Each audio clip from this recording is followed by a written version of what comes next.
Welcome to my YouTube channel Ilm Ghausia net work. امید ہے آپ سبھی حضرات بخیر و عافیت سے ہوں گے۔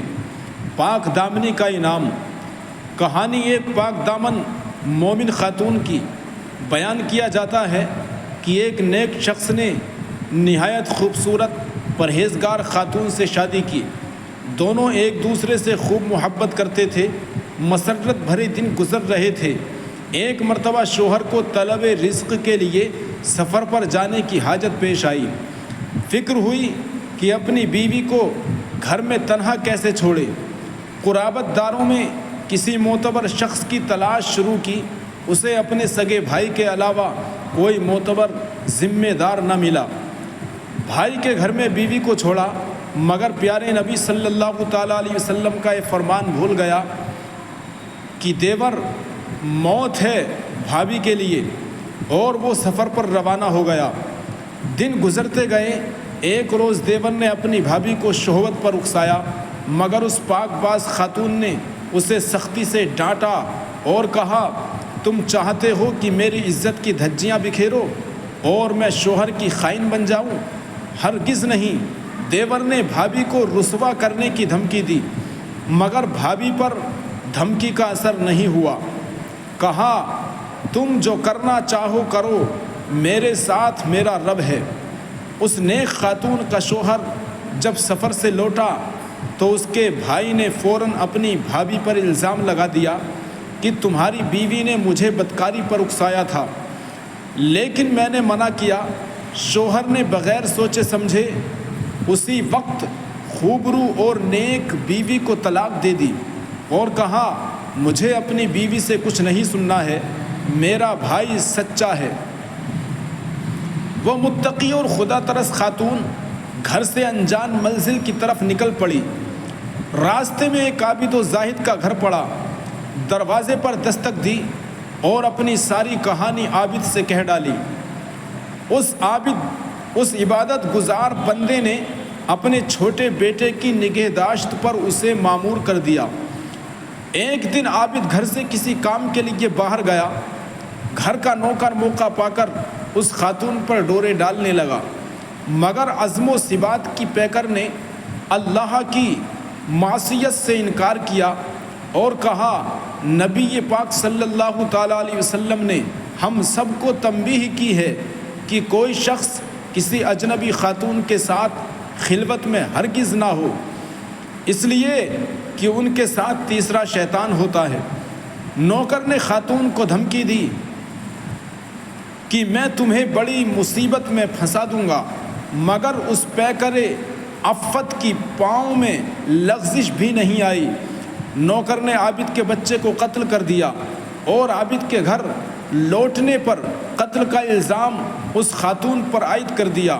اس اللہ والے عابد کو غصہ تو بہت آیا، مگر اللہ سے اجر کی امید باندھ کر صبر کر گیا۔ 2 دینار اجرت کے طور پر خاتون کو دیے اور گھر چھوڑنے کا حکم دیا۔ اللہ تعالیٰ فرماتا ہے، غصہ پی جانے والوں اور عفو و درگزر کرنے والوں کو اللہ محبوب رکھتا ہے۔ عابد کا گھر چھوڑا، شہر کی طرف رخ کیا۔ وہاں دیکھا کہ ایک بھیڑ ایک شخص کو پیٹے جا رہی ہے۔ اس نے پوچھا، تم لوگ اسے کیوں مار رہے ہو؟ ایک آدمی نے بتایا، اس کے ذمے قرض ہے، یہ یا تو قرض ادا کرے یا ہماری غلامی کرے۔ خاتون نے پوچھا، اس پر کتنا قرض ہے؟ کہا، 2 دینار۔ اس پر خاتون نے انہیں 2 دینار دے کر اس شخص کو آزاد کرایا۔ آزاد ہونے والے شخص نے پوچھا، تم کون ہو؟ اس خاتون نے اپنی پوری کہانی بیان کر دی۔ اس پر اس آدمی نے کہا کہ ہم دونوں ساتھ کام کریں گے اور نفع برابر بانٹ لیں گے۔ خاتون نے حامی بھر دی۔ اس آدمی نے کہا، ہم یہ بستی چھوڑ کر سمندری سفر پر نکلتے ہیں۔ خاتون نے کہا، ٹھیک ہے، دونوں کشتی کے پاس پہنچے۔ نوجوان نے کہا کہ پہلے تم کشتی پر سوار ہو جاؤ۔ وہ سوار ہو گئی اور وہ شخص کشتی کے مالک کے پاس گیا اور کہا یہ میری لونڈی ہے، میں اسے فروخت کرنا چاہتا ہوں۔ چنانچہ کشتی کے مالک نے پیسے چکائے اور خاتون کو اس کی لا علمی میں اسے خرید لیا۔ وہ شخص پیسہ لے کر بھاگ نکلا۔ کشتی روانہ ہوئی۔ خاتون اس شخص کو ڈھونڈنے لگی مگر نہیں پایا۔ کشتی کے عملے نے اسے گھیر لیا اور اس سے چھیڑ چھاڑ کرنے لگے۔ خاتون کو تعجب ہوا۔ اس پر کشتی کے کپتان نے بتایا کہ میں نے تمہیں تمہارے مالک سے خرید لیا ہے اور اب تم وہ سب کرو جس کا حکم دیا جائے۔ اس نے ملتجیانہ لہجے میں کہا میں اللہ کی نافرمانی نہیں کر سکتی، مجھے چھوڑ دو۔ یہ کہنا ہی تھا کہ سمندر میں آندھی اور طوفان آیا، کشتی ڈوب گئی، جہاز کا عملہ اور سارے مسافر ڈوب گئے، لیکن وہ صابر و شاکر خاتون بچ گئی۔ اس وقت امیر شہر ساحل سمندر پر تفریح میں مشغول تھا۔ بے موسم کی آندھی کو دیکھ کر وہ بھی گھبرایا، لیکن اس کا اثر ساحل پر نہیں تھا۔ پھر یکایک اس کی نگاہ اس خاتون پر پڑی جو ایک تختے کے سہارے ساحل کی طرف آ رہی تھی۔ امیر نے گارڈوں کو حکم دیا کہ اسے میرے پاس لایا جائے۔ اس خاتون کو محل لے جایا گیا۔ ماہر اطباء کی نگرانی میں اس کا علاج شروع ہوا۔ جب اسے افاقہ ہوا تو امیر شہر نے اس سے دریافت کیا تو اس نے ساری حکایت بیان کر ڈالی۔ دیور کی خیانت سے لے کر کشتی والوں کی شرارت تک سارے واقعے بیان کیے۔ حاکم شہر کو اس کے صبر نے موہ لیا اور اس سے شادی کر لی۔ امور سلطنت میں مشیر کار کی حیثیت ملی اور چند ہی دنوں میں اس کی زبردست رائے اور قوت فیصلے کی شہرت دور دور تک پھیل گئی۔ وقت گزرتا گیا، نیک حاکم کا انتقال ہو گیا۔ آیان شہر اکٹھا ہوئے کہ کسی کو اب حاکم بنایا جائے۔ متفقہ طور پر لوگوں نے اس ذہین اور عاقل خاتون زوجہ امیر شہر کو اپنا امیر منتخب کر لیا۔ حاکم بنتے ہی اس خاتون نے ایک وسیع میدان میں کرسی لگانے کا اور شہر کے تمام مردوں کو حاضر ہونے کا حکم دیا۔ تمام مرد حضرات اس کے سامنے سے گزرنے لگے۔ اس نے اپنے سابق شوہر کو دیکھا اور کنارے ہو جانے کا اشارہ کیا۔ پھر اس کے بھائی دیور کو کنارے ہونے کا حکم دیا۔ عابد کو بھی ایک کنارے کیا۔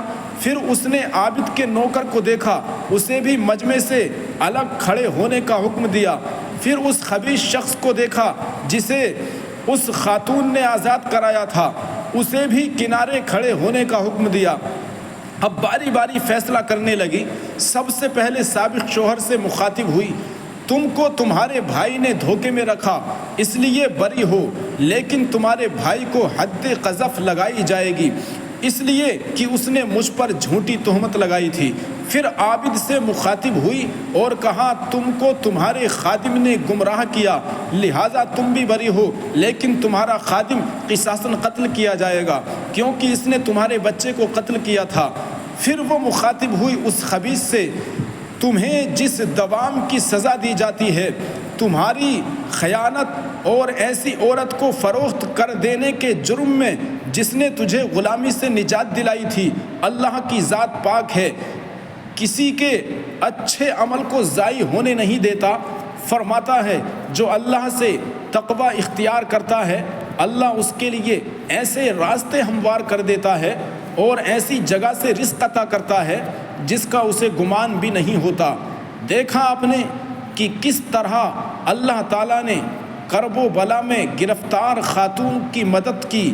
تقوی مومن کا شعار ہے، یہ شعار ہمیشہ باقی رہنا چاہیے، اس لیے کہ اللہ تعالیٰ تقوی ہی کی وجہ سے سخت حالات کو موافق اور سازگار بنا دیتا ہے۔ فقط والسلام۔ اگر ہماری ویڈیو پسند آئے تو چینل کو سبسکرائب کریں اور شیئر کریں۔ السلام علیکم ورحمۃ اللہ وبرکاتہ۔ اللہ نگہبان۔